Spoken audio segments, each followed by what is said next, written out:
Who wants to go live? The Prairie Banana wants to go live. That's who.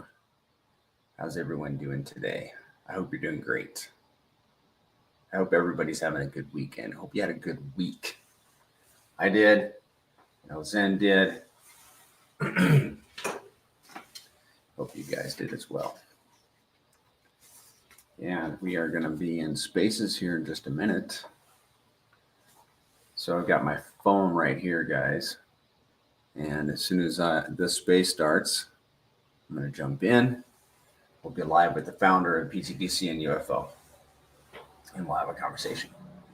Hopefully some people come up and talk. It's always nice when we hear from you guys. We don't do this for us. We do it for everybody. So, and if you have questions, obviously, there's like one person in here.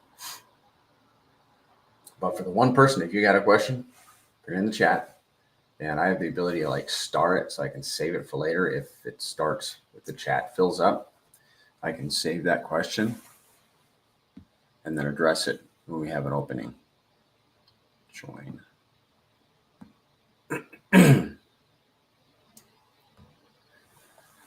Good morning. What's up, Banana? How are you doing? I'm doing pretty good. Doing pretty good. How are you doing? Good. Another day. The solstice day. The winter solstice. Shortest day of the year. I didn't know that. But December 21st is the winter solstice, and the summer solstice is June 21st. And then you got equinoxes in between. So this is the shortest, the least daylight day of the year. And then the most daylight day of the year would be June 21st. So, yeah. So the reason I'm excited about that is because it's winter where I live, and we always get a little excited when the days start getting longer because that means we're getting closer to summer. yeah. Luckily, I don't have to deal with rough winters, but I could imagine that it definitely feels like getting over the hill, huh? Yes. However, the weather has been mild here. We're very thankful for that. But you've got like the mildest weather where you are. You got the best of the best, just about. I used to live there, so I have some idea what I'm talking about. I just had my first windshield freeze 2 days ago, so I'm just starting. So you had frost on it? Oh, flat out ice, man. Yeah. Ooh. Yeah.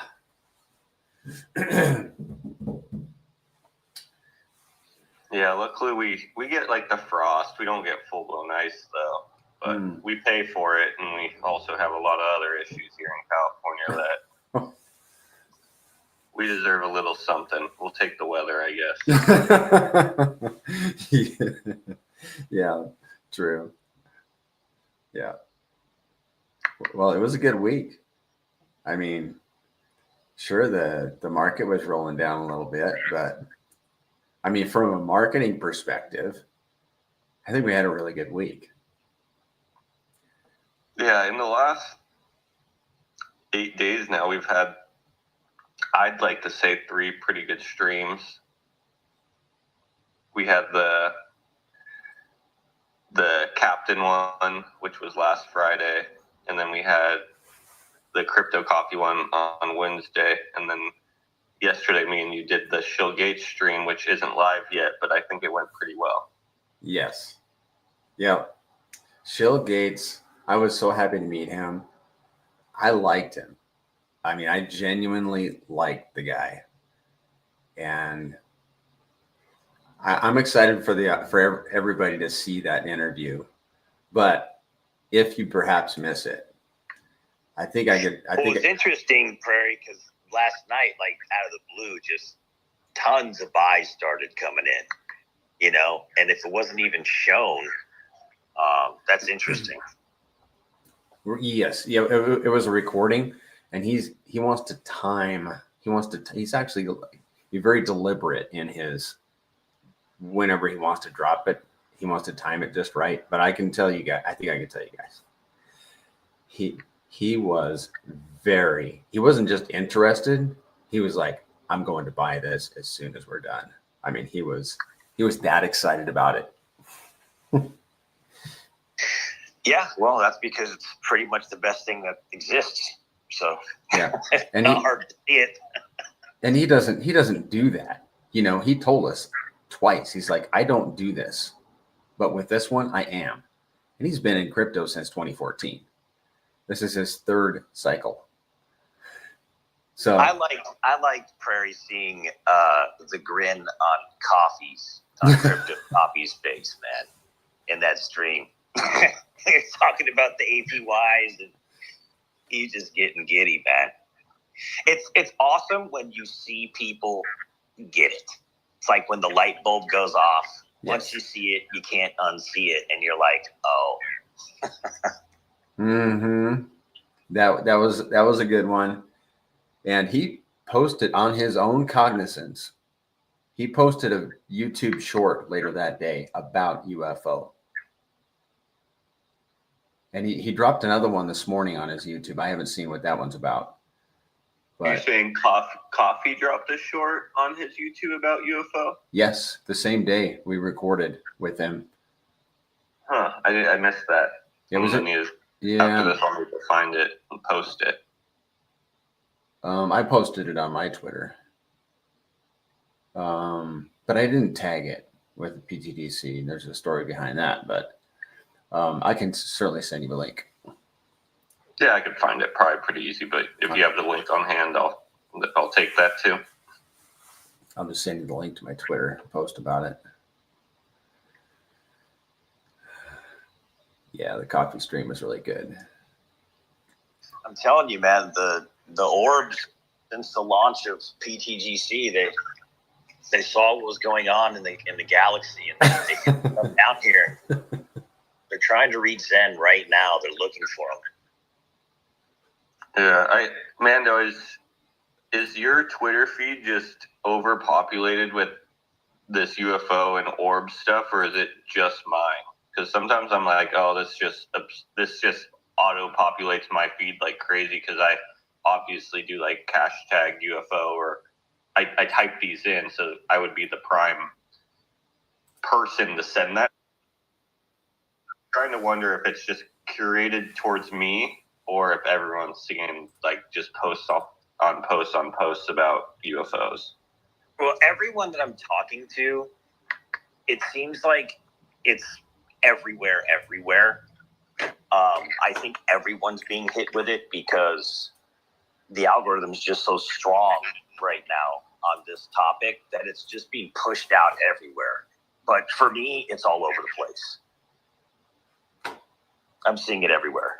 Yeah, some of those videos, like one you sent me, and then also just other ones that like even my mom sent me one, which is like crazy. Like my mom's now not on Twitter, on Instagram, but now she's sending me videos of like two planes flying behind a UFO. You know, who knows which ones are real or not. Did you see the one of the woman that zoomed in from Pennsylvania? Zoomed in and she was talking to it. Talking to the camera, or talking to. Yeah, it's crazy, man. Yeah, there's a lot. Like, there's not just a couple videos. Like, there's like hundreds and hundreds of videos. No, I know, but there's specific ones though that are better than all the other ones. Yeah. Like in terms of the detail of it, this one you're zoomed in and you can literally see the energy like moving around it, and it's just freaking crazy. It's like what the hell is this thing, man? Yeah, it kind of like when I was coming up with like the alien themes of the system. Obviously, this is like over 2 years ago at this point, but I was like, you know, it would be nice if there was some big UFO news happening while this thing's going on, and you know, that should be reoccurring. Like UFO and aliens are always reoccurring. Like they're always all over YouTube. People are always making videos, and there's always media. But it's definitely nice timing that there's just like so much stuff going on with it right now. It's what it seems like to me is there's going to be so much stuff going on about this probably for the next like 6 months to a year. Like it's a hot topic that's building. A lot of people want answers. I think Trump will give answers once he gets into office. He just can't right now. So it kind of lines up perfectly for us. So I just put into the Jumbotron the one I'm talking about. And out of all the videos I've seen, this is, for me, probably the number one video I've seen on the orbs. It's pretty interesting, dude. Yeah, that's the one you sent me where it like looks like a ball of energy. Yeah, and she starts talking to it and says, do you know who Jesus is? And then the energy just goes boom, and just like explodes all around it, like it's trying to like talk to her. It's just weird, man. Oh, I'll have to. I must have not watched it with sound. I'll have to watch it with sound. Those orbs need to come down and put some green candles on our chart. You know, they did last night, man. Like, yeah, they did. Started. They're cost averaging in as of last night. Well, Diamond Dave is our first question of the day on YouTube. And he asks, does pTGC or UFO have utility, or are they both just investment type tokens? They're really not just traditional, if I could put it this way, investment type tokens. They're not a buy and hold token. Both of these are reward tokens. And you begin earning rewards as soon as you hold either of them. And then beyond just holding them and earning reflections, which you don't have to do anything to get. They just come into your wallet automatically. I call it kind of just magically. With pTGC, you can stake it and earn more, about 1.2, something like that, times more just by staking it. And then you can lock it to earn even more. But when you lock it, you're earning from people that early unlock what they have locked. And with UFO, in addition to the reflections, you have one option with UFO, and that is you can LP it with RH tickers.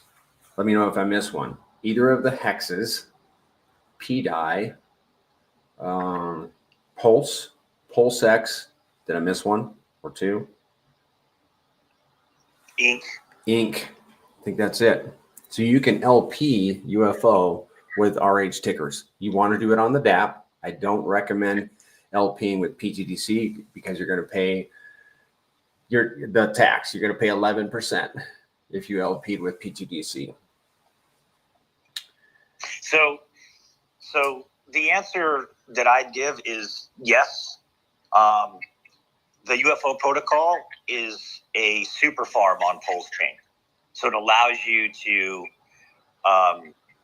essentially pair your tickers with UFO, enter a farm, and it turns your tickers into a passive income. You can either just hold it and earn the UFO, or you can pair it with UFO and start yielding passive pulse. So it's not just a token sitting there. It's a legitimate farm built on top of PulseX V2. And then pTGC it's obviously an innovation that is first of its class, pretty much anywhere, but on PulseChain. And a utility that it also provides market makers is it allows market makers to use its liquidity web to make money. So for the token holder, you hold the token, you earn the token, and the protocol is a revenue generating protocol. So that's why some of the people that are inside of the community are able to kind of make illustrations to like PE ratios and things like this, because it actually generates revenue compared to each share or each token. So, but I would imagine that the best thing in crypto is for something to go up in value, for people, but here it actually generates revenues, brings it back to the holders, offers market makers a way to go through very thick liquidity pool pairs to make money, and then offers a super farm on PulseChain where people can utilize their tokens to earn passive PulseChain. And when you LP your UFO, it takes you out of the reflections pool. So the LP'd UFO does not earn reflections. Yeah, I think, Manda, you answered that question pretty well. Is he was asking, is there legitimately a utility to this token, or is this just something that people are buying and price goes up from holders coming in? The thing that I find the most interesting about pTGC and UFO is, like, what is the definition of a utility? Some utilities are actually not value generating. They're just this extra little addition people put on for them to create the idea that they have a utility. For an example, there might be a game, but if that game doesn't generate any value, it really makes no sense for the game to even exist. It's just fun and I guess like sticky. But with our system, it's one of the only systems in crypto that actually has a value generating system. And what's important about value generating is it means that the value that's coming into the system isn't only coming from holders coming in and putting in value, because we know when a holder puts in value, eventually they're expecting a value out. But if you have a value generating system outside of the holders coming in, it creates a scenario where actually every holder can be in profits. And you have additional funds going into the LPs and buying up the tokens that aren't from an actual user coming in. And so 100% to answer our question, there is more to this system than just buying and holding. There's actually a whole entire system built behind the scenes that generates value using all the value that's already in the system. So everyone's holdings or everyone's PLS that they've put into the liquidity when they've swapped in is getting put to work. And this has worked really, really well outside of crypto. People put their money somewhere and that money gets put to work and then they get given an APY off of that value working for them. But in the outside world, you're giving up custody of that value. The cool thing about this system is there is no middleman and you're not even really giving up custody of it. You always have those tokens in your wallet and you're earning APY off of that value working for you, providing a service to the crypto industry, LP, for market makers to move value. Mm-hmm. And also, Dave, I would add that, like for me, a utility token starts with something to do with it. And like some of the tokens you just hold and wait for the number to go up. And that's nice. But I like to be able to interact with at least some of my holdings. And I can do that with pTGC and UFO. How can I do that? Well, with pTGC, for example, and both of them, because they're creating passive yield for me, I can, in turn, scratch the itch of wanting to do a transaction and recycle my gains back into my principal and increasing my principal, generating more gains. But for me, the utility is somewhat, at least, getting my wallet and making a transaction, doing something that's gratifying for me as a user that makes me feel like I'm earning versus just holding and waiting for the value of a token to increase. I like to think of it like this. What is the value of Visa and MasterCard? What is their utility? What is the utility of a banking system, right? They allow you to transact over a network, right? And if you are doing business with Visa, for example, okay, they give you access to liquidity and then they charge you a fee, right? So when we see in the financial world that pretty much everything in the financial world is a fee-based utility. You can use my network, you can use our liquidity, but we're going to charge you a fee to do it, whether it's PayPal, whether it's Western Union, whatever it is, right? Well, the utility of pTGC is the exact same thing. You can use our liquidity, but you're going to get charged a fee. It's the exact same thing. The beautiful thing about pTGC for me personally is that it's the first protocol that actually realized that they can utilize the same exact strategy that the financial sector uses within a DeFi, a decentralized finance environment that's trustless, right? And how? By taking the capital within the system that is owned by the community and charging a small fee for people to make money using it. So the utility it's multifaceted depending on who's using what part of the system. And then when you add UFO on top of that, UFO adds the utility of being able to use your tokens to produce more yield, as opposed to just letting them sit there, hoping that they go up. You can actually put them to work. Built on top of PulseX V2, which again is that decentralized system. And you have this beautiful new innovation that came into existence on PulseChain, had never seen it anywhere else done before. And it's working very well for people because it takes all of the revenues that's generated from the system and is given right back to the community holders, to the community members, to the token holders. Yeah, 100%, Mando. And as we've seen, that model has probably been one of the most successful models in real life industry of finance to date, right? Like, this is similar to the model that banks have used. This is similar to the model that you said Visa is using. This is similar to the model that any business does. Is for a business to be successful, they need capital to be bringing in, or really the business would have no point, right? And our system is capital coming in, but it's not capital coming in where someone can just do anything they want with it. It's trustless. The system automatically takes those funds and distributes it to the holders, buys and burns supplies, adds LP, goes to the DAO, which then adds more LP or does buy and burn. So it kind of takes that same model, but then mixes it with DeFi, where there isn't all these middlemen that are scraping value from it. It's a trustless system where it's A to B. And when you go A to B, that equals more value for the system, because in a normal outside system, it's A to D, and then the B and C, they're scraping value as it's getting to D. But when it's just A to B, there is more value actually staying in the system, making it more likely for the users of the system to win.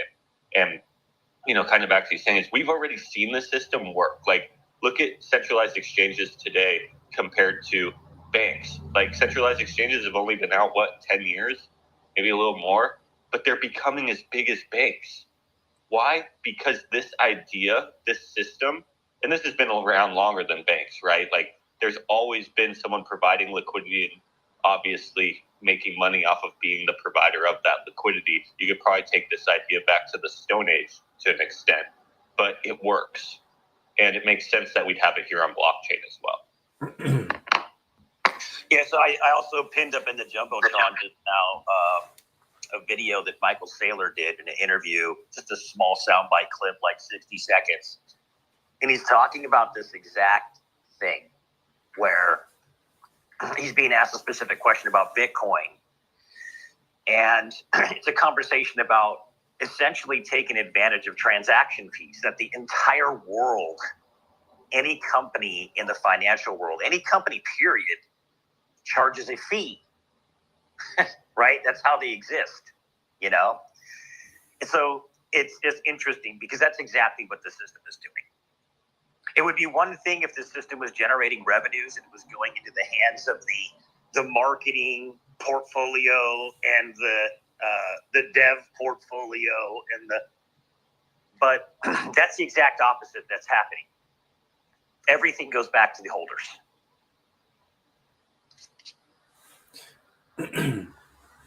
Can I play that in the Jumbotron? Can I play Absolutely. That? Absolutely. It's a short clip. That's why I put it in there. All right, let's give it a try. Maybe it might be Zen. It might be that you need to play it.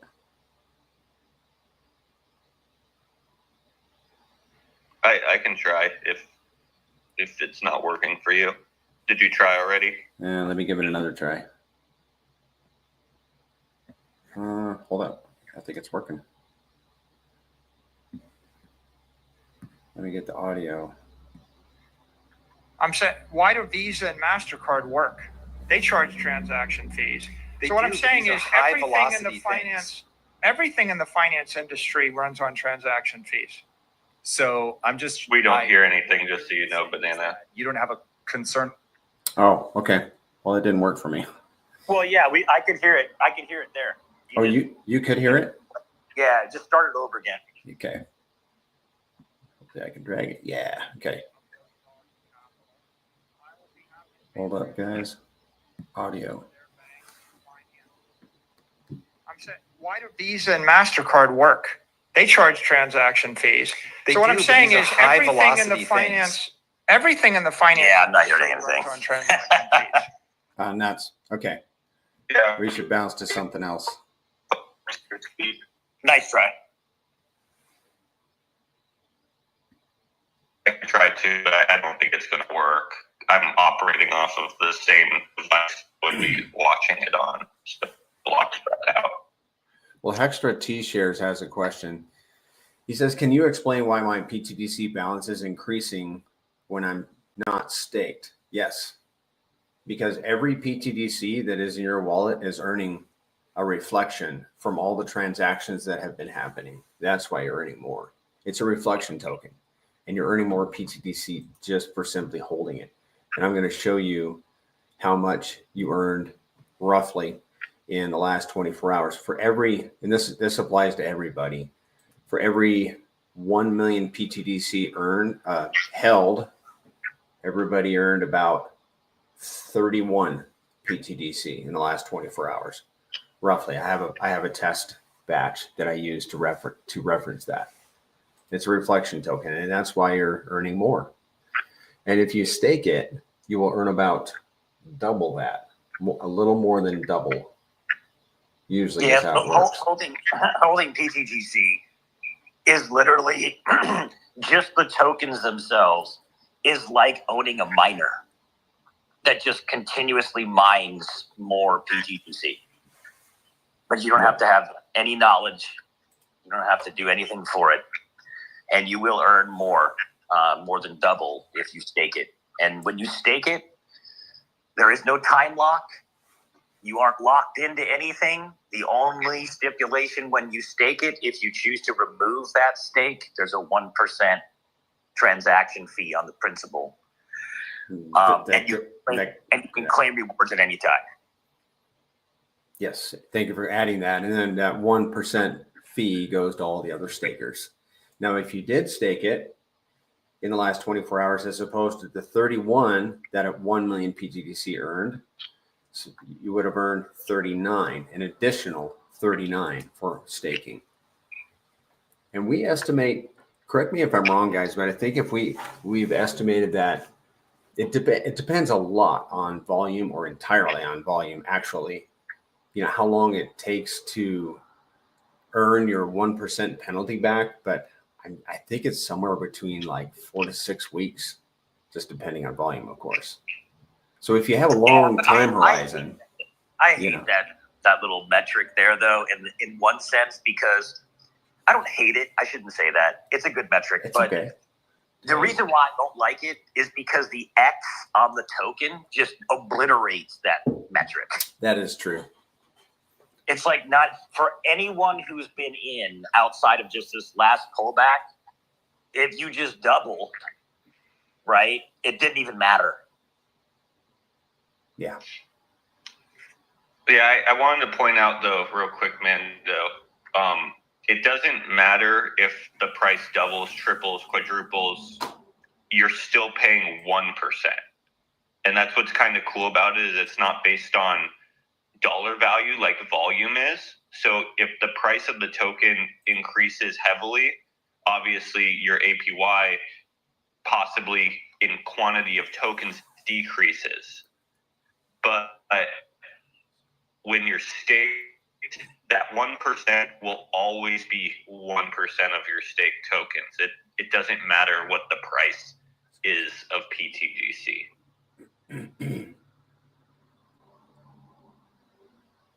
Which is good if you're a long-term person because that means you're going to earn in the future decent amount of PTGC just from people unstaking their PTGC.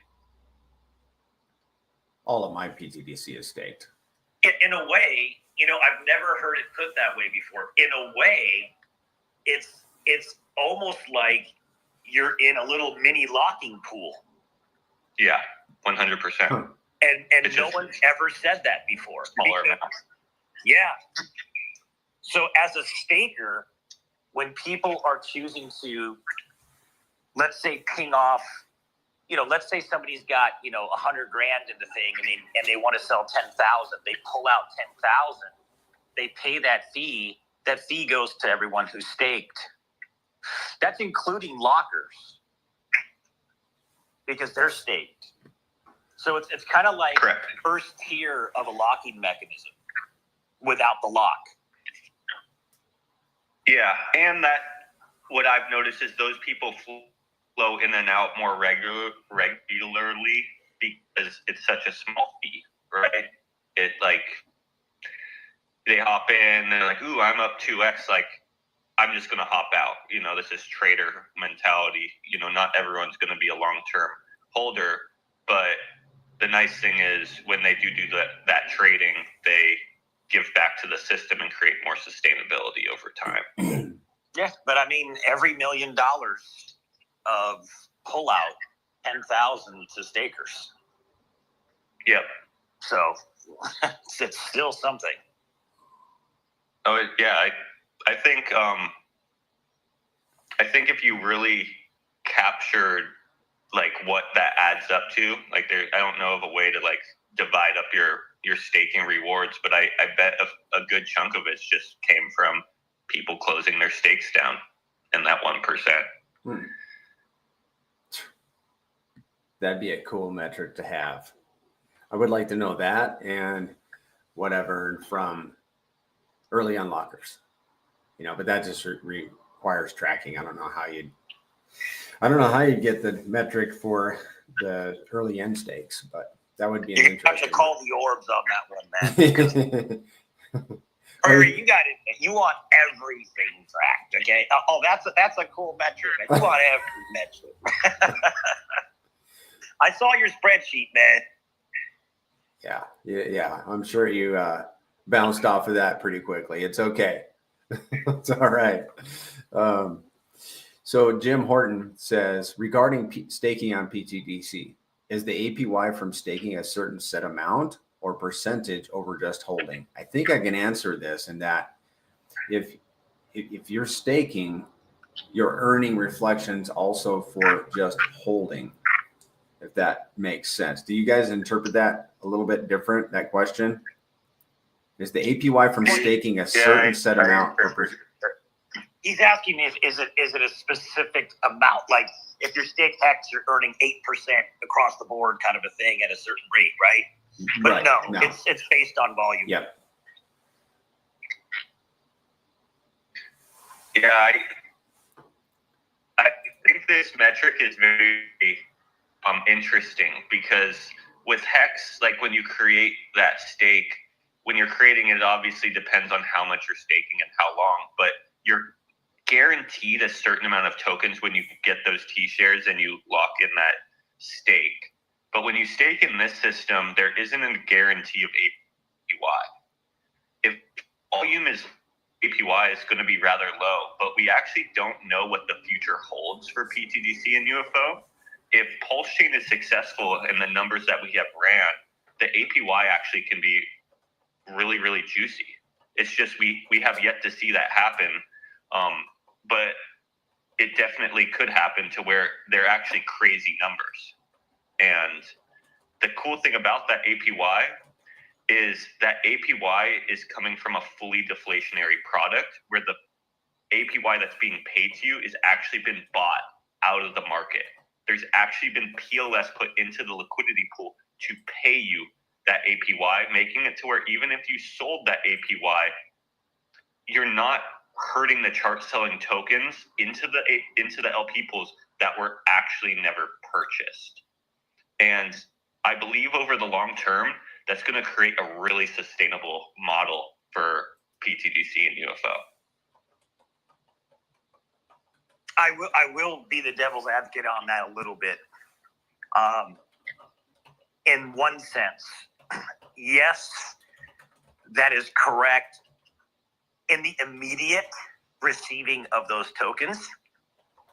But if I've received that APY and it did 1,000x, I can put a pretty good down that chart. But what I was getting at is the PLS or the tokens when they were paid to you were purchased. In the immediate, correct. And not even when they're paid to you. Like, so technically someone could sell and those tokens get moved to you. I get the point that I'm getting at is at one point, those tokens were purchased. They did not come out of thin air with PLS going into the LP pool or without PLS going into the LP pool. Yes, they could be up 20x, but you have to realize when they're up 20x, your LP pool is up. Very good point. They won't be up without the natural system being up. They could also be down, but then the natural system is down too. Well, that's a correction on my part, because if it is up 20x, that means the LP did the same thing. Yeah, the LP might not be up 20x. It depends on if the blockchain was the thing that did the 20x, or if we've just outperformed the blockchain by 20x. Like, if we solely outperform the blockchain by 20x, our LP would be roughly up 10x. Let's say it's something in the middle, then we would be up roughly 15x. But the point of where I'm getting at is it's still whatever the natural state is of the mix between blockchain success and token success, the tokens are up and the LP is up to its natural state. It's not just like you received more tokens than what you're delegated. Like, there is things happening on the back end that are supporting the APY that you've been paid out. Bottom line, the value isn't just coming out of thin air from a smart contract. It's actually being bought and redistributed to holders. Correct, yeah.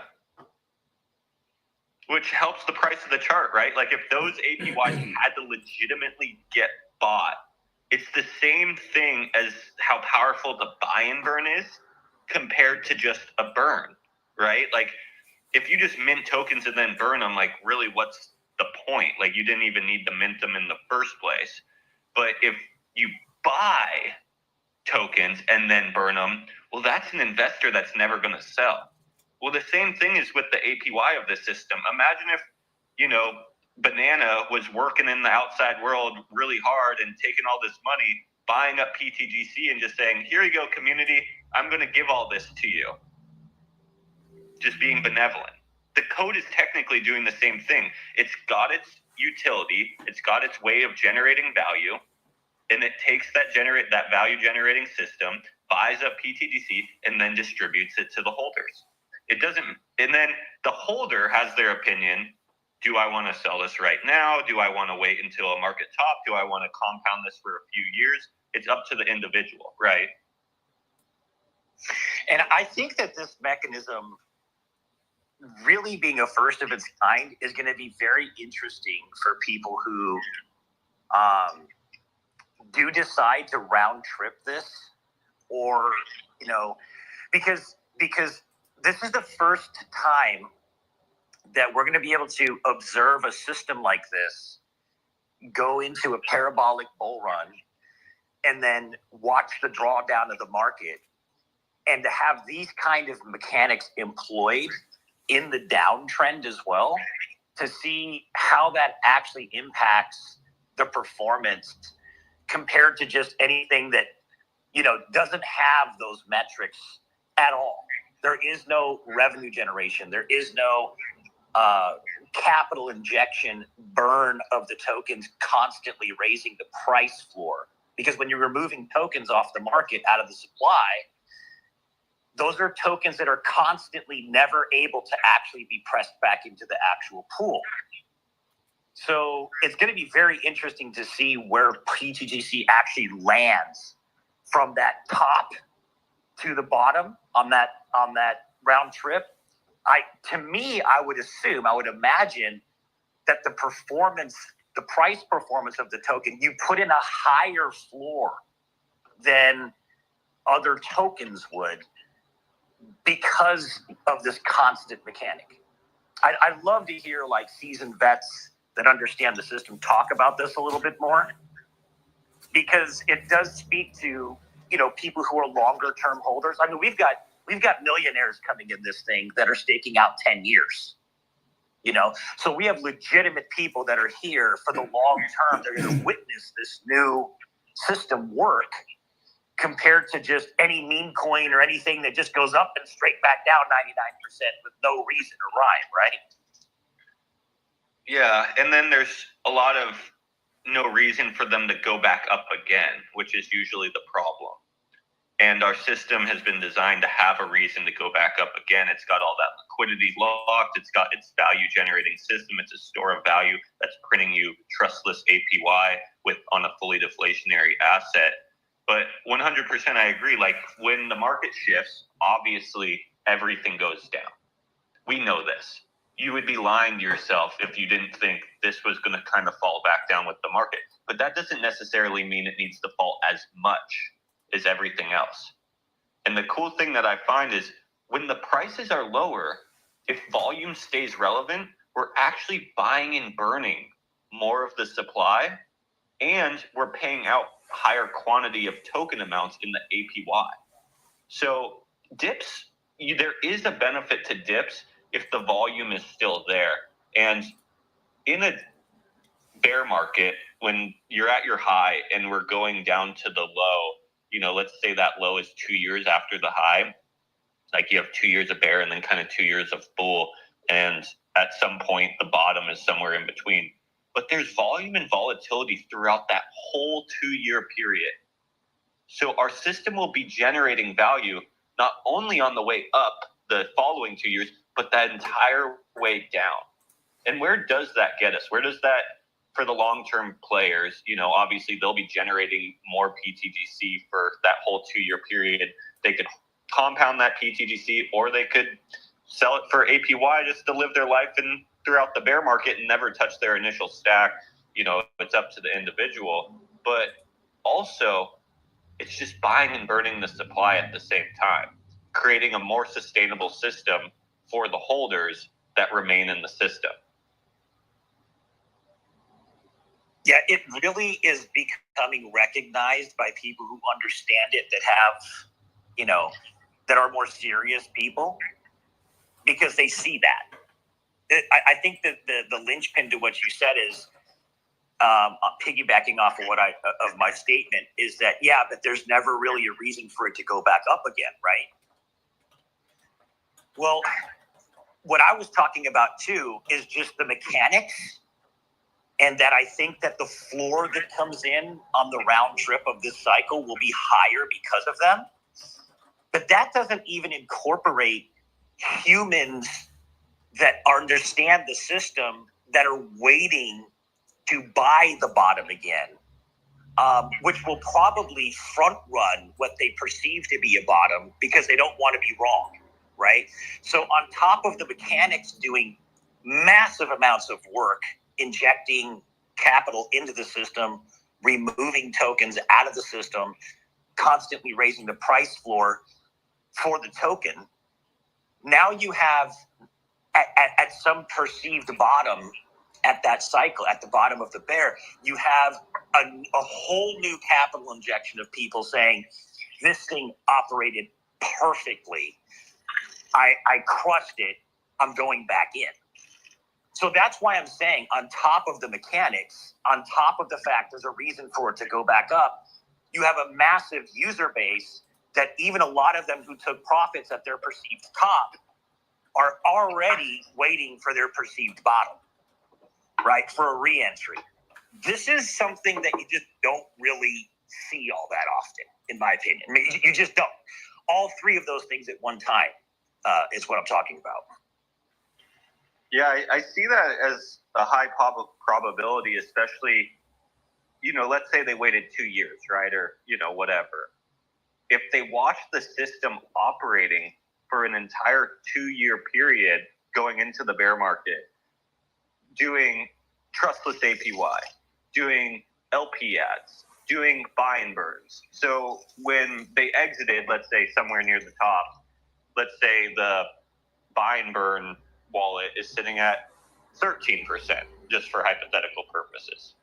Well, what happens if throughout the bear market, or as the markets kind of come down, they're just watching that supply get bought and burnt, bought and burnt, bought and burnt. So then they're thinking like, okay, I took profits at the top, but now I'm watching the system become even more sustainable, because as it's dropping, it's literally buying out people who do want to sell for profits, or maybe they didn't even make profits. Who knows when people are deciding to pull out.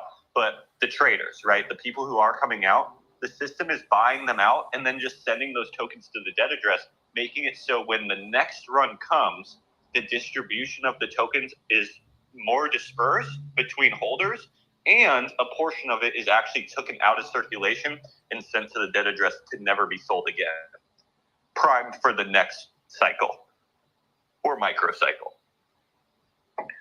And let me just say this for math. We know what the volume was, for everybody listening, at the worst bottom of PulseChain. It was. Would you say that on average it was 50,000?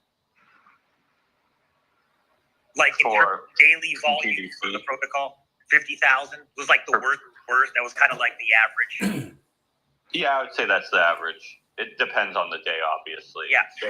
So we know what it looks like to be on PulseChain at the bottom. Everything's depressed. There's no volume. It was around 50,000 in volume a day throughout the entire thing. So if you do $50,000 of volume a day, right, and you multiply that by 365 days, and then you times that by 2 for 2 years, that's $37 million of volume, right? So if you do $37 million of volume and you times that by 5, it's almost $2 million generated just from, normal bare bones bottom volume. And this is a first cycle look at the worst case scenario that we witnessed for this protocol at the bottom. But it's like, you're not going to see that like with Polygon when it went up and it came down and it did its retrace. It landed at a 40x higher than the bottom. So I don't see PulseChain landing here.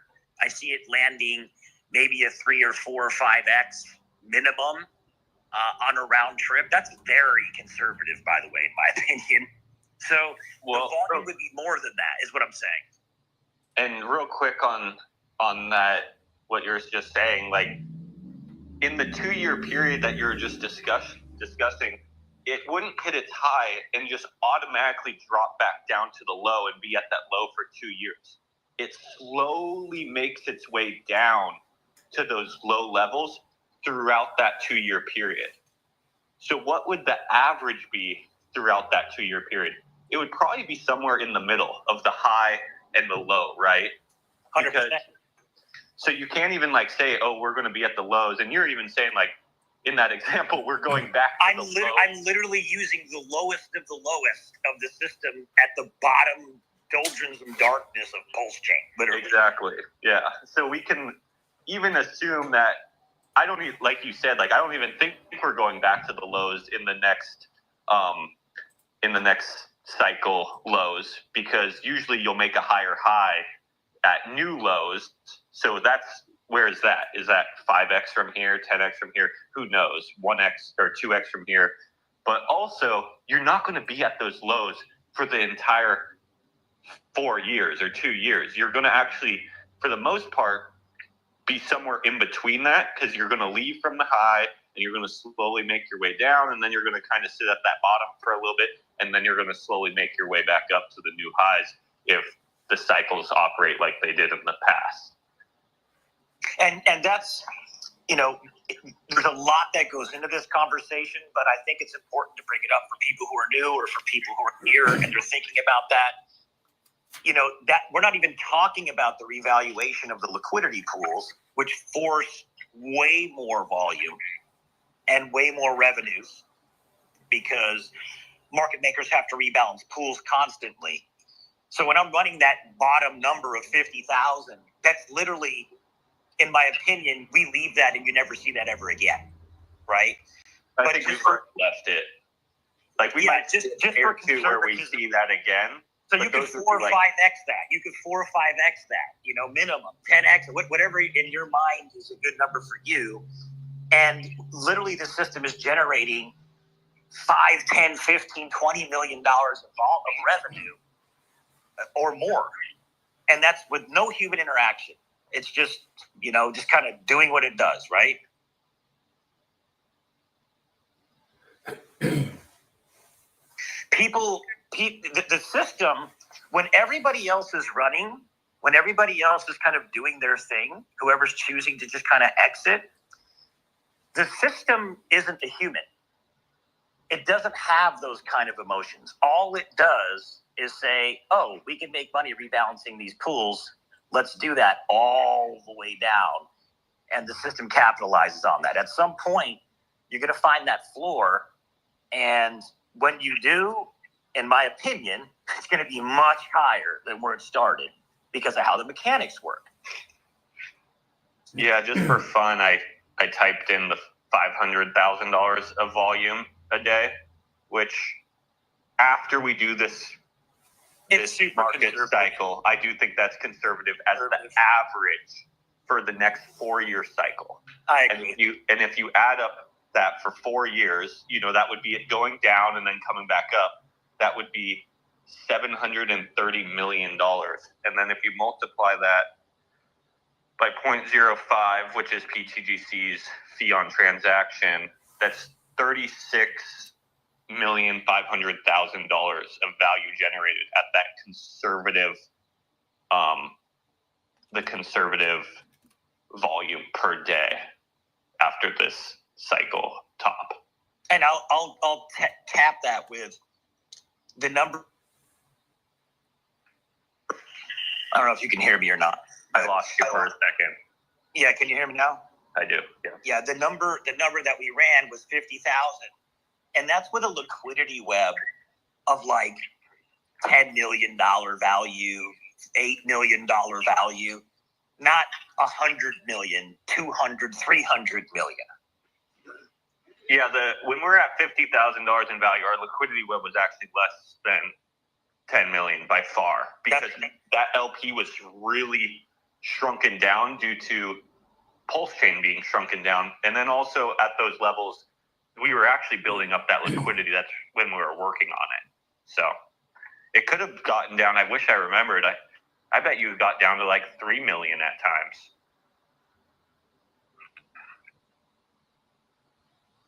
Absolutely. This is a good conversation to have at this time. I believe that thinking about these metrics, because what we're talking about is it's legitimate.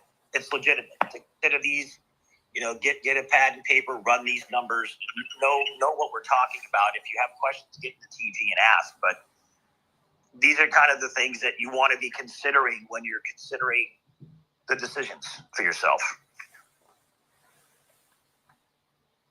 Yeah, like right now I'm doing, because I think that even that 500,000 in volume per day after this cycle top, for that 4-year cycle, I think that's really, really conservative.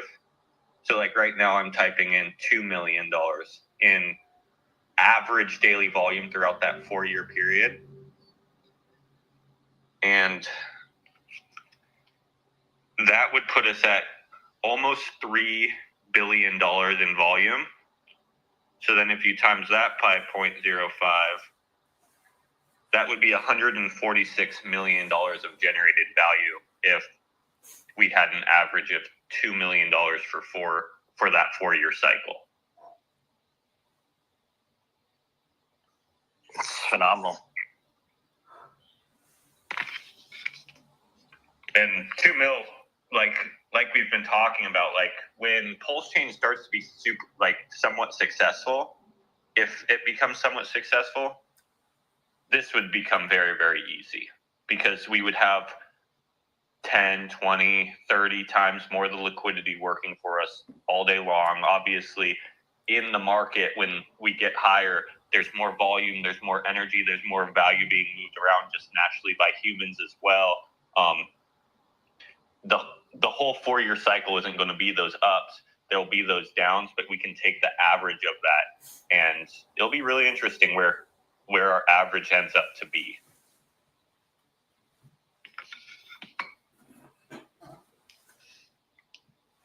Zen, can you talk to us about the difference between the OA address and the dead address? I mean, the OA address is like the origin address. Is that the same as the deployment address? And then if you could go into what the dead address is, that would be awesome, because I need clarity on that too. Yeah, the deployment address is not the OA address. The deployment address is the address that deployed the contracts. The OA address is necessarily the address that is excluded from fees that we've set up a lot of the liquidity pairings with and stuff like that. And then the dead address is an address that no one has control over. Like, that is literally a dead address on this blockchain that no one has keys for. Once you send the tokens into that, if it's PLP tokens or just actual pTGC tokens, those are never accessible again.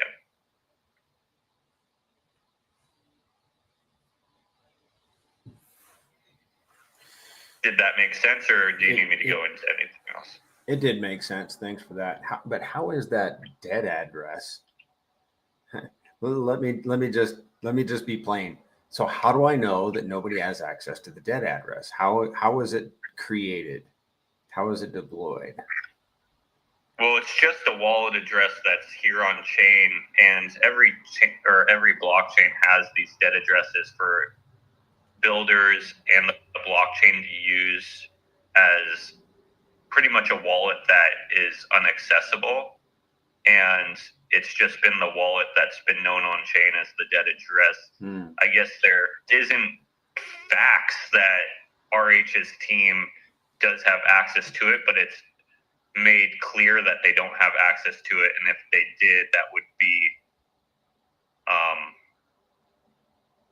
and if they did do stuff with it, like, obviously that would just ruin their whole chain. Absolutely. Yes.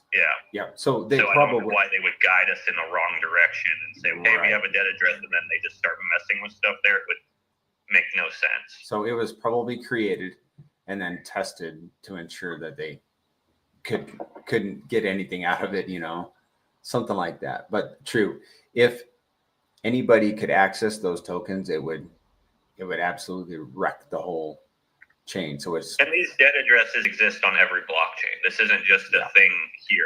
This is a standard thing in all blockchains and in crypto. Yes. That makes sense. I think a lot of other systems don't use them as much as us because you have to have a lot of faith in your product to just be buying and burning tons of value on a daily basis.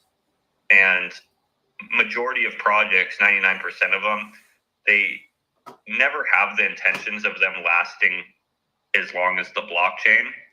They are just, in my opinion, ways for some people to get the value out of other pockets into their pockets. So why would they be buying and burning some of the value that they've been trying to put into their own pockets the whole time? They never cared about enriching the community whatsoever. So you don't, and this is majority of crypto, right? I'm not calling out any specific project. This is just 99% of projects out there are a way for some people to get value out of your pockets into their pockets. This is the truth. If you don't believe that, you should really look into how majority of all these tokens work. But with our system, we want to put that value in there, because when we put that value in there, no one owns it. You know who owns it? The whole pTGC and UFO community. And that's what's important.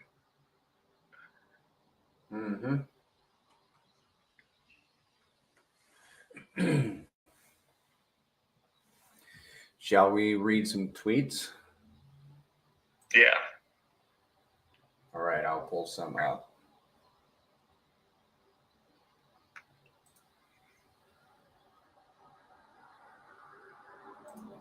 And if anybody has any questions or comments, you guys can raise your hand.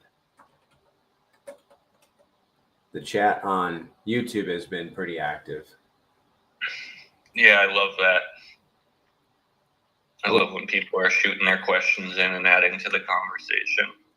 Diamond Dave asks, how is this project getting exposure in the crypto world, marketing, etc.? Do you want to talk about that? Yeah, obviously we're doing VCs, spaces, and interviews almost on a daily basis at this point. We're doing these spaces. We're in a little bit of what would the word be, like in a bubble currently with just where PulseChain is at. So I think that's holding us back a little bit, but we're doing what we can to break out of that bubble. We have community members who are also kind of influencers that not only talk about our project, but talk about other chain projects and stuff like that, which in a way will onboard people to PulseChain as PulseChain becomes successful, because they have their feet in multiple pools. So that's one way I think we're getting the attention of other chains, is that we actually have sustainable projects over here on PulseChain like pTGC and UFO. A big thing that I think is going to get the attention of other blockchains, other users, is once PulseChain starts to revalue itself, pTGC and UFO will have some of the biggest liquidity pools on all blockchains. So if you compared pTGC and UFO to any other token on any blockchain, we actually will be, if not the biggest, like I don't know of a token that has a liquidity web of $300 million on DEXs at just the 10x of the blockchain being up. Let's say it's up 50x. Well, you can multiply 30. What would that be? 1 billion, 500 million, yes. Something like that. Yeah. I don't know of anything out there that has that kind of liquidity. If that isn't a talking point for influencers, for just other people looking at other blockchains in general, like I don't know what would be. Because what's liquidity? That's real value backing these tokens. And if we're the biggest on all blockchains, like these little communities, pTGC and UFO, if we are taking the spot as the tokens that have the most liquidity compared to every project, every VC project, any project on any other blockchain on DEXs, I think that's something to garner some attention. We'll see, right? These are all ideas that we don't know the future, what the future holds for us, but we do have plans to get people's attention. And I think it's working. Do you know what I mean? It's an uphill climb, and I think we're making our way towards the top. Yeah. Okay, so I'll read a post that I think you tagged your friend Sami in it. It says Gray and UFO could be the best crypto mascot of all time, and they're right here on PulseChain. Don't fight it, just accept it. It has meme, theme, community, narrative, mascot, logo, and branding. Whatever you want to call it, I believe mascots and narratives like those of pTGC and UFO are pivotal in today's tokens. Here's why: a Gray and UFO make the best mascots, backed by an alien tech narrative. And I'll skip a lot of this, but you're talking about mainstream culture, universal curiosity, UFO sightings, crypto's moonshot, AI, and advanced tech. And then you just referred to at your friend Sami, and I suppose that he got this. I wonder if he holds, I think he holds pTGC. I'm not sure whether he holds UFO yet or not. Yeah, I tagged your friend Somni because if you look at the image below, that yesterday or the day before, he created a whole like 30-minute video about UFOs and aliens. I think that's just a good telltale. Like, Somni only talks about two things. This guy does this stuff 18 hours a day, and the only two things he talks about is UFOs and aliens and crypto. Those are the only two things he talks about on his channel. And I think it's funny that we're just both of those things in one. Yeah. Okay, let's see what else we had here. Oh, we had the UFO official crypto anthem come out day before yesterday. I think it was Thursday. If you guys haven't seen that, that was good. I don't know who the gentleman is. I've never really seen him. Yeah, I won't lie. It was when I saw that, I was like, I prepared myself for the worst, and then I heard it, and I was like, damn, this is actually decent. This is pretty good. Like, and I sent it to a few people, and they agreed. So I was happily surprised. Yeah. Because I've seen some very, very bad crypto raps. So I think it worked pretty good. And then we got recognized on crypto bubbles this week, which is a highlight for sure. I'm still figuring out how to get my bubbles set up so I can see pTGC and UFO on there, but I thought that was a good move in the right direction, you know. You want your bubble bursting, Prairie? I want my bubbles to be big and green. Oh, let's see. 17th. Oh, that was Crypto Coffee, announcing Crypto Coffee, and then we're all caught up on that one. Let me have a look at the other Twitter, which is PulseTGC. And if you guys aren't following these two Twitters, you should follow mine too, and Mando. You know what's crazy? I was looking yesterday. I didn't even think about it, but I was looking the other day, and I was looking at market caps on PulseChain, and Inc.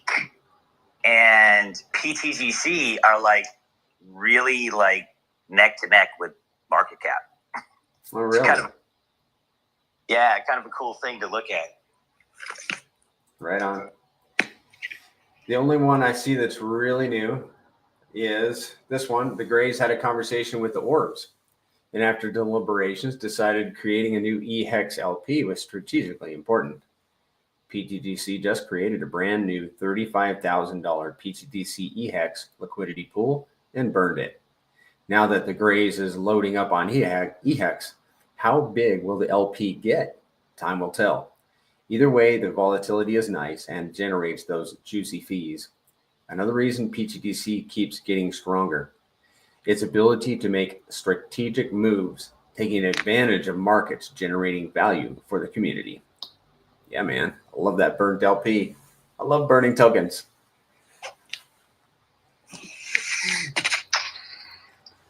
And we're burning Hex. And we're burning Pulse. And we're burning all the RH tickers. It's beautiful. Yeah, you show me a crypto that's literally just handing millions and millions and millions and millions and millions of dollars to its community. Never stopping. You show it to me.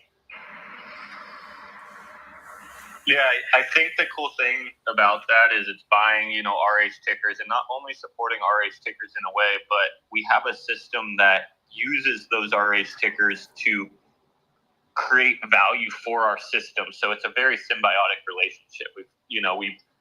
We're doing it in a system that we can support the system back, RH's system, but then by us supporting the RH's system, it's actually creating a value generating system for ourselves, making it to where multiple parties are winning. And I think in crypto that doesn't happen that often, but we've found a way to do it. So it's exciting.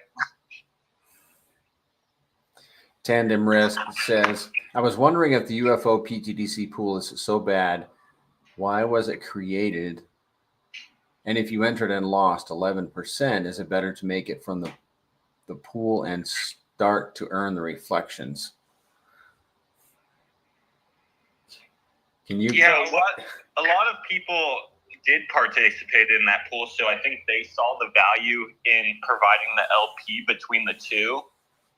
Just because some people, obviously don't want to be hit with the fee doesn't mean it shouldn't be there. UFO is necessarily built to not only support itself, but to support pTGC at the same time.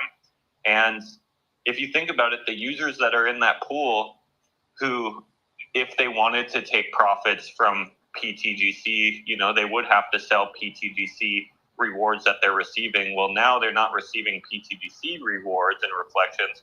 They're now receiving rewards in the form of PLS, which might fit better with their strategy. Yep. All right, that's it for Twitter posts, new Twitter posts. How about we walk through weekly stats on the spreadsheet and then perhaps go over to and do some moon math and reflections estimating. Does that sound good? Yep, that's cool. Okay. Hey guys, I gotta take off. I had family come up and pick me up. So you guys have a good rest of the time. Talk to you guys later. Thanks, See you, Mando. You too, man. Okay, so we're looking at the spreadsheet. Let me get rid of this. Let me remove this comment. There we go. Now you guys can see. All right, so this is the spreadsheet that everybody has access to. It's in the Telegram / spreadsheet, and there's tons of information on here. We pretty much make even my head spin, and I build it and keep it up to date. But there is some valuable information in here. We'll just hit the highlights. Ethereum volume is $1.2 billion. PulseChain volume, $40 million. And this is in the last 24 hours. Each row is a 24-hour period, give or take a few hours. It depends on when I take this reading. We increased by 38 holders yesterday. So the average in November was 30 a day. Let's see how much we're garnering in December. Average 32 a day. That's good. That's cool. There's the ratio there. Price for pTGC and UFO. Let's see what else is interesting that we can look at. I think burned tokens. We're burning about, it depends on the day. We burnt 8 turtles on the 13th. And since then we've been burning squids, 5 a day, 1 a day. Yesterday we burned 2.4 squid positions. I'd love to see the token. The total token burn is 11.57%.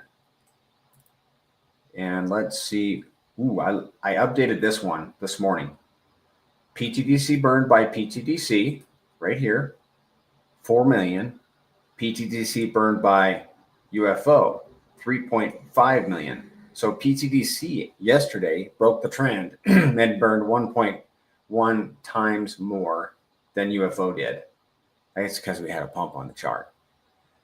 But normally UFO burns more pTGC. Look at this, 2.9x more yesterday, 2.5x more the day before. I'm trying to see how I can get an average of this, but it's going to require some work. So I had other things to do. I couldn't get to that today, but it's interesting. I mean, look at this day, December 13th, UFO burned 5 times more pTGC than pTGC itself. We love, pTGC holders love UFO because it burns our token. It's awesome. What else can we highlight? And then the tax revenue. pTGC tax revenue yesterday was $16,000. UFO tax revenue, $9,000 for a combined $24,000. And then we have the volumes over here, $143,000 in volume yesterday for UFO, $320,000 in volume yesterday in pTGC. And I think that's about it for this spreadsheet. And if you want to plug in your holdings, you can do so right up here. See where my mouse is? Put in your holding pTGC and your stake pTGC, and in these purple areas, you will see your earnings and it's all based on $1 million that I have in a separate wallet. And there is more over here that I want to, and I just this week started tracking the locking yield, which I really should have done a long time ago, but I was kind of dissing it. But anyhow, your experimental wallet is now worth $288,000. A few weeks ago, on December 6th, it was worth $350,000. So it's ticked down a bit, but it'll go back up. And then that was at the high, I think. When you're that 350 or close to the high. And I'm tracking the gold circles, and I am right now officially inviting everybody to join the Gold Circle Space Force. And you can do that by going to secretobank.com/grays right here. And you upload your profile picture and adjust it, download it, and it'll have this beautiful, attractive, the Grays currency gold circle around it. And then you upload it to your Telegram, Twitter, YouTube, and it helps spread the word about and show everybody that, you know, you hold and you're a supporter of this ecosystem. And I've been tracking the number of new people doing that every day. And there weren't any. I think for the last 2 days, there have been no new gold circles. So we need some people to join the Space Force. Yeah, shout out to Snowflake Society for making that for us. That was super, super awesome. Yeah, it really is. I'm gonna be honest. We need to get a little better about reposting that in the Telegram at least once a day, because I think the reason why we haven't had any new people do it is no one really knows where to do it. So I need to get a little better about at least putting the link in the TG for new people coming in. Yeah, we tried a few weeks ago. We tried to make it a bot thing, but it wasn't working. So, and I need to post it on Twitter. It's been probably 5 or 6 weeks since I put it on Twitter. So that would help. You're right. We need to be regular about that. So let me jot that down. And we'll go over UFO, and that is much shorter. We had in November, we were getting 35 new users a day. Oh, worth noting about pTGC is we went over 10,000 holders this week. That was a highlight. In November, UFO, we were getting 35 a day. Now we're averaging 27 a day. UFO was just hot in November. Let's just face it.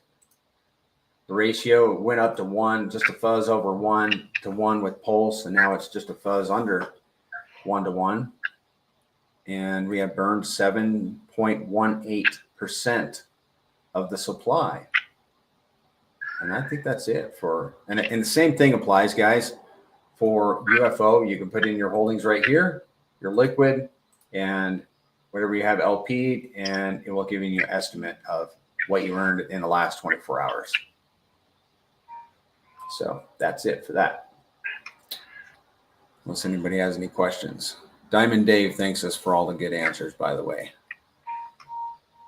Yeah, awesome. Tell him to keep them coming if he's got them. Yeah, guys, don't hesitate to bring your questions. So let's go to the moon math. Look into ptgc.com.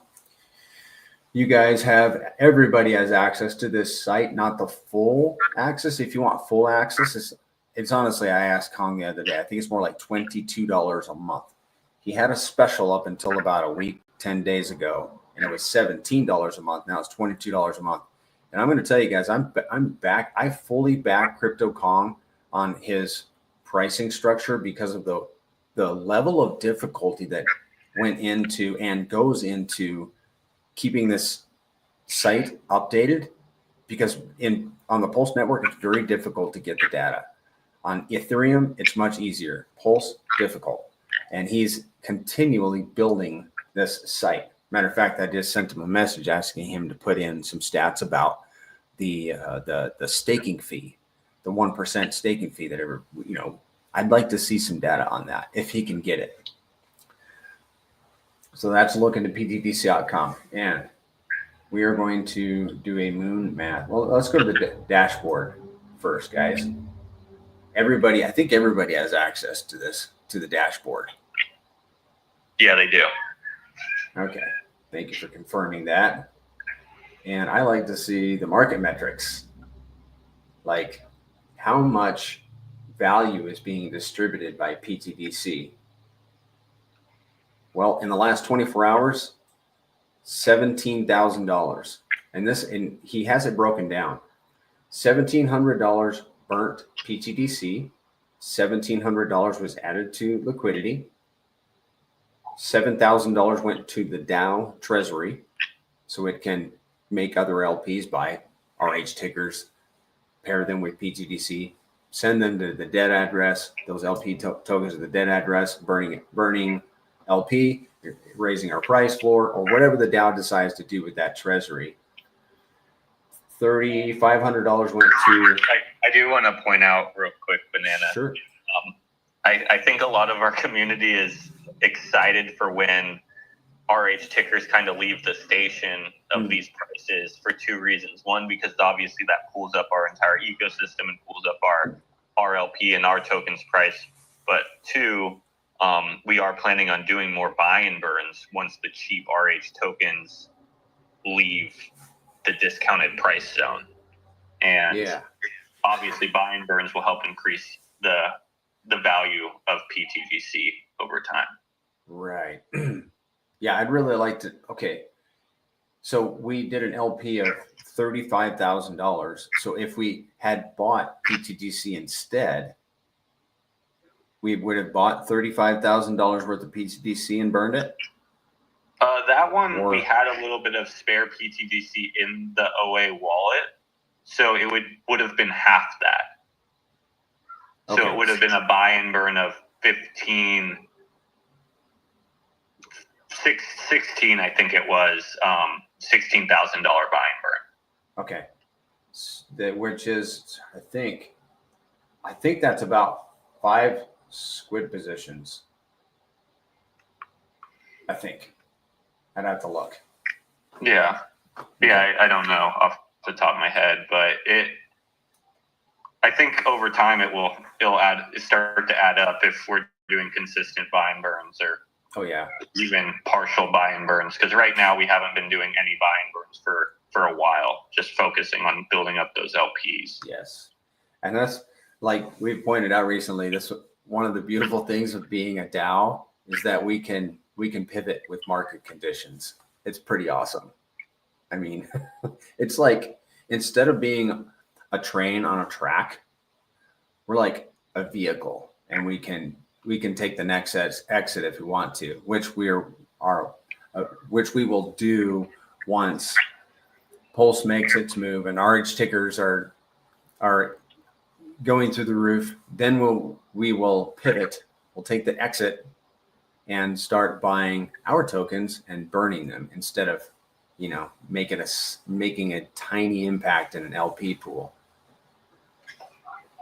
Yeah, and also I think it's important, you necessarily don't want to just keep adding LP with tokens if those tokens are about to go down into a bear market, because then you have more value bringing you down. You're tied to something that possibly can go down. So at that point, it makes more sense to necessarily pair with stables or just buy and burn your own supply, because that's always going to be a price positive impact on your ecosystem. It really can't go wrong with the buy and burn in that metric.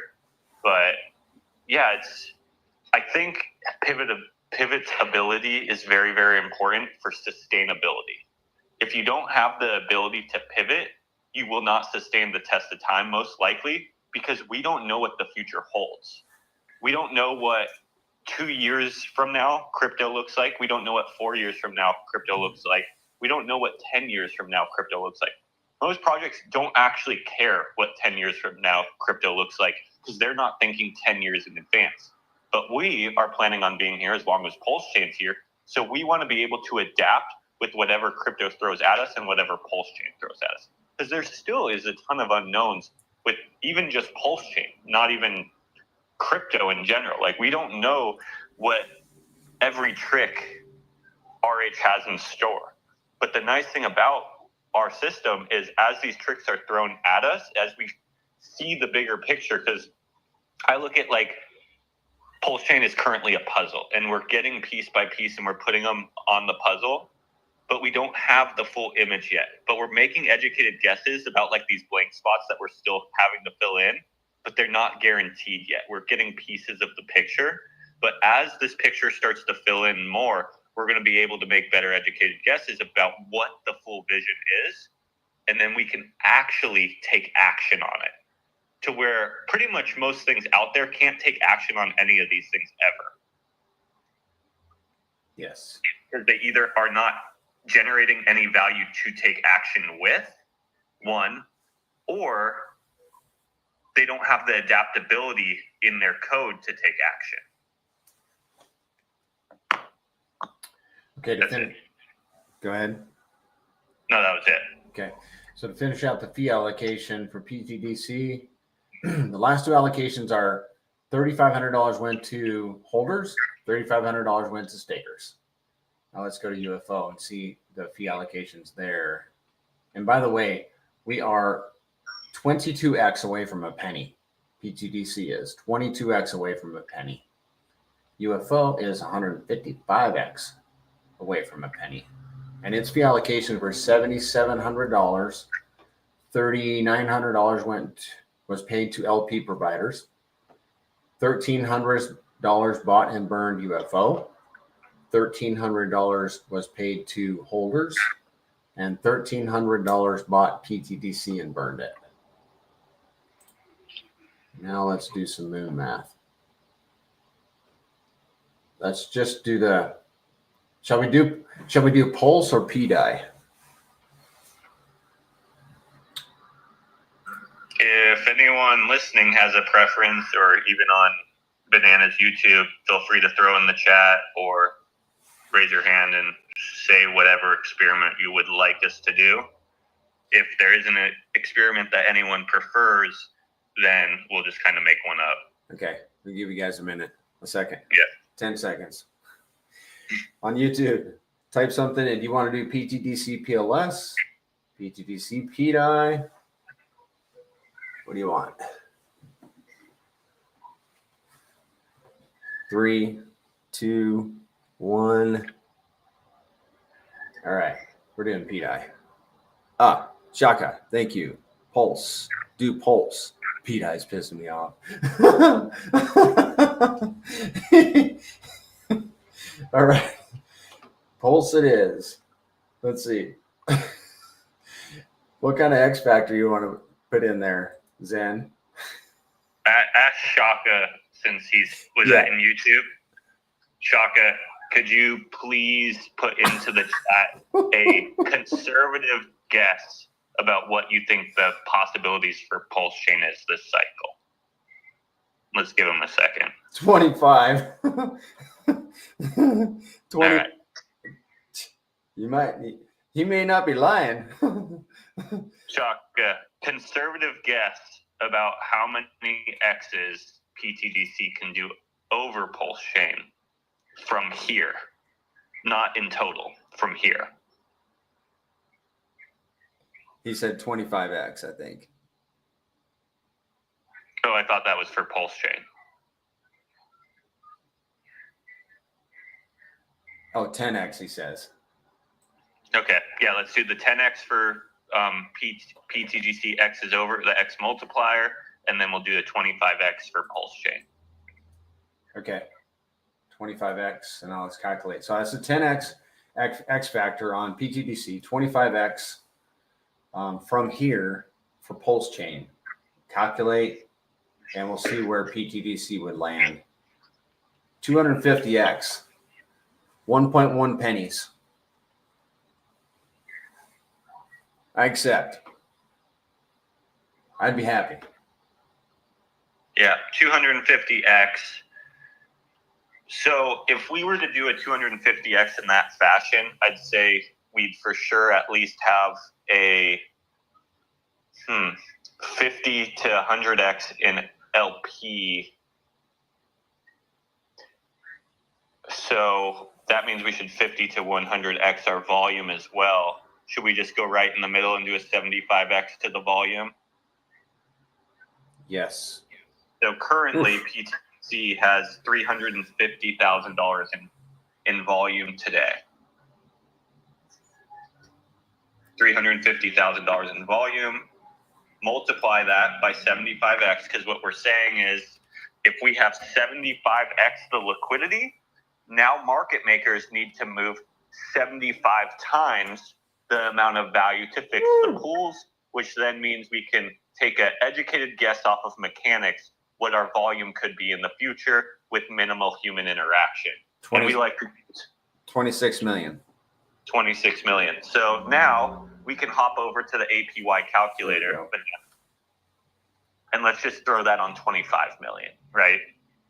Yep. pTGC experimental mode. I need a wallet address. Give me a second, guys. You can just do that. Try demo. Oh yeah, I always forget that. Try the demo. Calculate yields. We'll set it to 26. Hold up, I gotta drag this. We'll just set it to 25 just to be simple. No, I'm gonna do 26 because I like to do. Okay, that would be a 94% annual return for holding only, not including staking. Staking, as we've seen, is a fuzz more than holding, so you could easily double that and add a little bit, about maybe 15%. So you're talking about almost 200% annual return on your pTGC.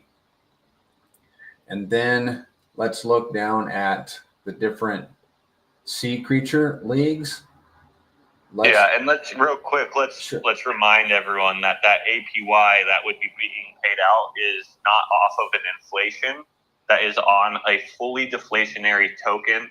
So the APY is actually paid out by legitimate purchases on the chart and then paid to you. If that purchase was earlier or right then, it depends on when that user bought or if they're buying or selling.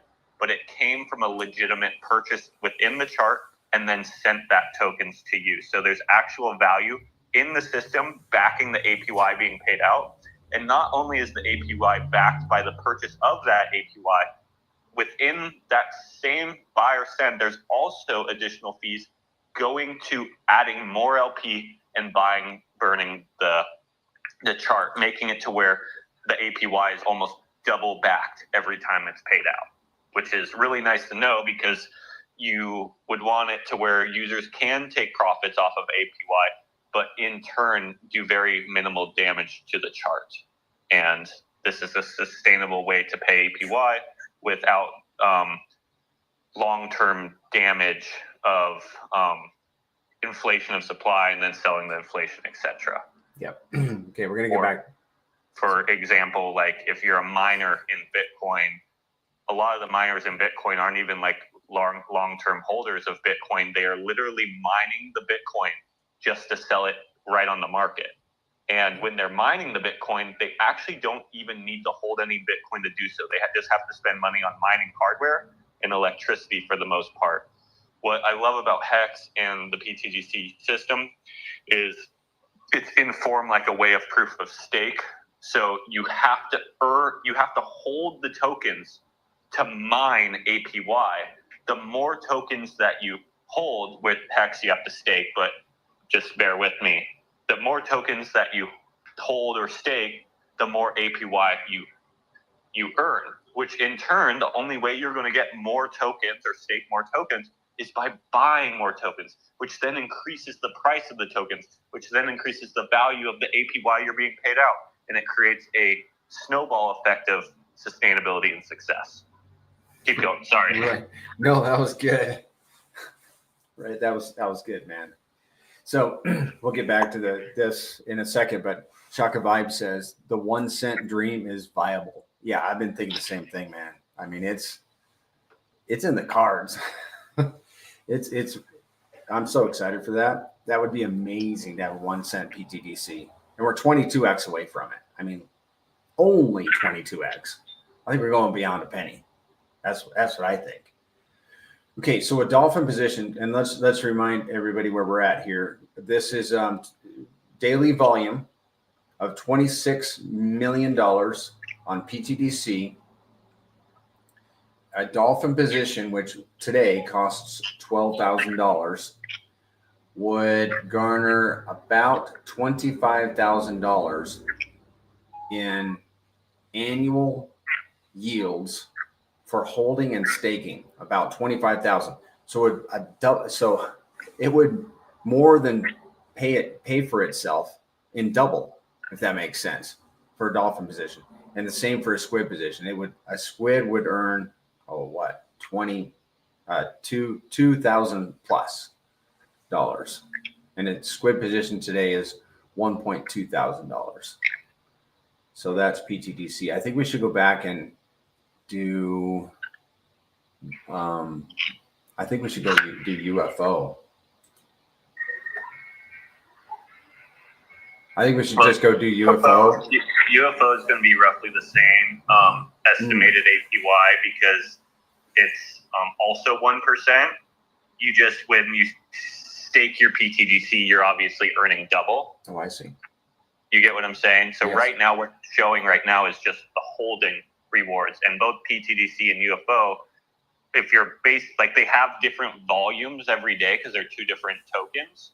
So the APY each day is technically different. Usually UFO has more volume. Not in the last 24 hours. PTGC has actually had more volume in the last 24 hours. So the APY has been better for PTGC for holding. But usually just for holding, the UFO APY is better due to the volume. But yeah, you can kind of just look at it and say, okay, well, what this is, it's kind of the same for UFO because we are manipulating the volume to what we think it could be in the future currently. Yeah.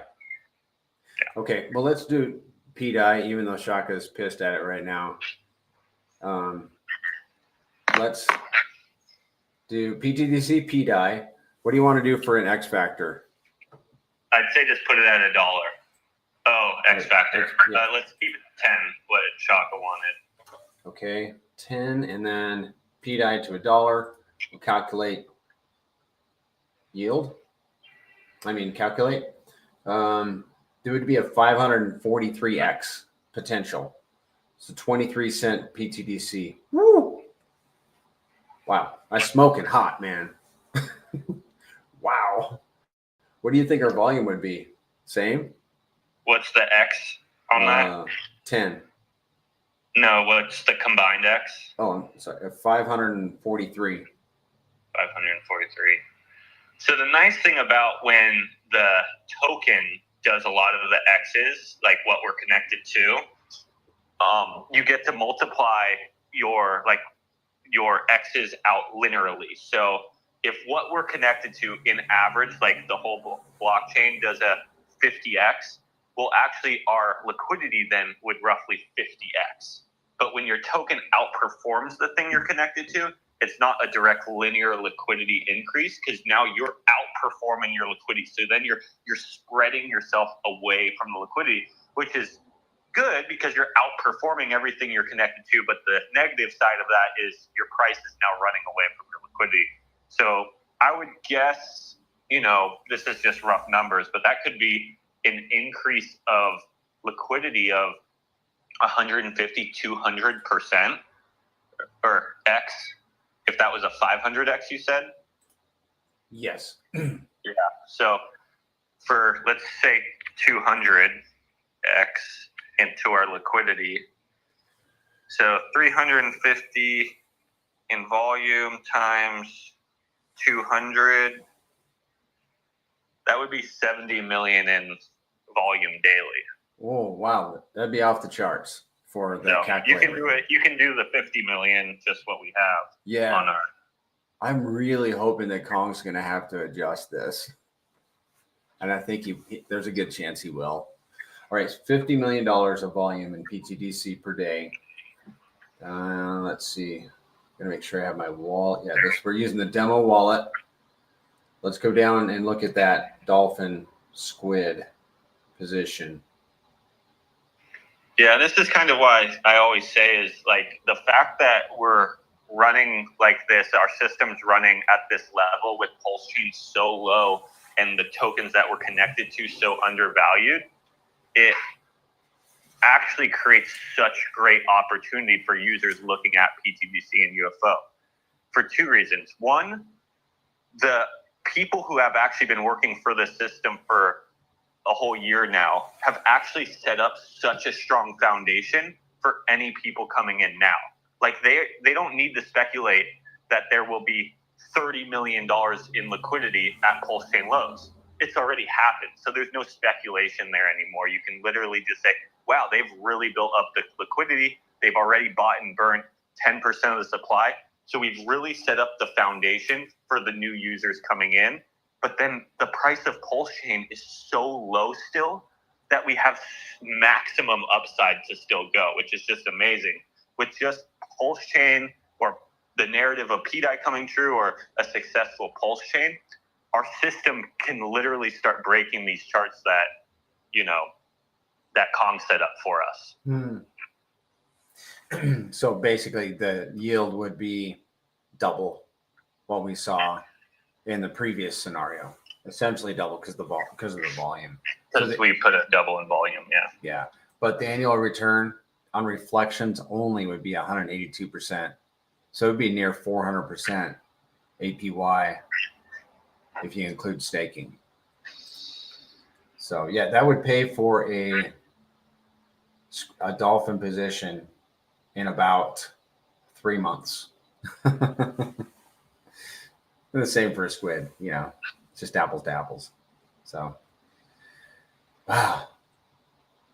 Let it be. Yeah, you have right? to keep in mind, that the dolphin position might not cost that same amount at that point. Right. So, yes, you could be buying a dolphin position at today's price at that point, but at that point, a dolphin's position might be 10 times more, right? So it would be. Yeah, so you have to. We think it will be. Yeah, we just mathematically how we assume this thing will drive forward. Yes, the position will naturally increase in price as the blockchain increases in price and as our volume increases in price. Right. So by buying those positions at a discounted rate due to PulseChain suppressing the price of this ecosystem, you're kind of setting yourself up. You're setting your miners up for the future of the success of PulseChain and these tokens. Yes. Yep. All right, man. We've been on for a little over an hour and a half. I would say at this point, if you guys have any final questions on YouTube or Twitter, now's the time to raise your hand and ask it. Otherwise, we'll be on. Well, I'm holding an AMA tomorrow afternoon, 5 p.m. Eastern, on this channel, and there was 244 people on my AMA last Sunday, and I had no outline. I made an outline right away on Monday and did a much better AMA on Wednesday, in my opinion. I want those 244 people back. But I'm curious how many people will show up tomorrow. And then we'll be on Spaces again on Monday evening, 8:30 p.m. Eastern. Awesome. Yeah, I think a lot of people are seeing value in that because on these spaces we're kind of going pretty deep in conversation, and especially moving forward into the bull market as people come over here to PulseChain, they're going to need the basics of how to stake. They want to see in real time, like, I know we're going to get this question 1,000 times in our chat, like, why are the tokens still in my wallet? Stuff like that. Just stake. And I think your Sunday and Wednesday space will be great to educate them why. And like actually teach people, like, you want these tokens in your wallet. Self-custody is very important. Yeah. So, I'm excited to see how that grows. Yeah. In the next year. I'm hoping Shill Gates shows up at one of them because he was literally so new. He hadn't even seen the DApp yet, I think. And I was dying to show him some of the stuff, but it just wasn't the place, when we were pushing our time. We were over an hour with him on pTGC alone. Yeah. By the way. Yeah. Yeah, I told him that at the beginning. He's like, yeah, I'm hoping to get out of here in 30 minutes. You know, it's easier for people to just listen to a 30-minute clip. And I was just like, yeah, dude, there's just no way to even talk about this system in 30 minutes. Yeah, and he saw that. He understood that at the end, and he was very jazzed, very excited. Yeah. So, well, shall we? Yep. Yeah, thanks for being up here with me, Banana. It's my pleasure. And thank you everybody on YouTube supporting the ecosystem, supporting crypto as a whole. We appreciate your presence. Subscribe to my channel if you haven't yet. And for everybody on Twitter, thanks for being here. We really appreciate it. And we do this for you guys, really. Yeah, if anyone has any questions and they don't feel comfortable with coming up here on the spaces, feel free to just go on YouTube and find Banana's channel, and you can chat any of your questions into his chat, and then we'll answer just the questions live, and you don't even have to come up. That's why we stream it on YouTube. Not only for him to show you visuals of what we're talking about, because I think the visuals are very, very important, but also so you can chat in, because not everyone wants to come up here and talk. I understand that completely. I'd probably be in that same boat. So just feel free to just type your questions out, and then we'll go over them. Thanks for bringing that up. It's a great point. Yep. Cool, guys. Yeah, thanks. Thank you for everyone who listened. Thank you for everyone who came up and talked. We're going to be doing this again on Monday, 5:30 p.m. Pacific Standard Time. Banana has the AMA and Basics video Sundays and Wednesdays. And then also on Tuesdays and Thursdays, we do private VCs in our Telegram. So if you do have questions that you want us not put into a chat and talk back and forth with us privately, not on a public spaces like this is here that's recorded and it's getting up on YouTube, you just prefer a more private conversation, the VCs Tuesdays and Thursdays will be great for you too. So we have like 6 options for you to get your answers. We're right now, I'm aiming to be doing interviews and AMAs with other people on Fridays. So our goal is to have some sort of place for you to learn or just listen in 7 days a week. We aren't going to get every Friday. There aren't that many interviews we have lined up, but if we can line up interviews on Fridays, that's the day. And, you know, I appreciate just everyone listening and supporting the system. Absolutely. Cool, guys. Well, see you, Banana. See you, everyone. Thanks for coming in. See you, Zen. See you, everybody. Bye. That's a wrap. I'm so excited to see how many people show up tomorrow. AMA. Guys, if you guys want the basic run through of how pTGC works, how to stake your tokens, how to LP UFO, tomorrow on this channel. And that's a wrap, guys. Have a great weekend. Bye.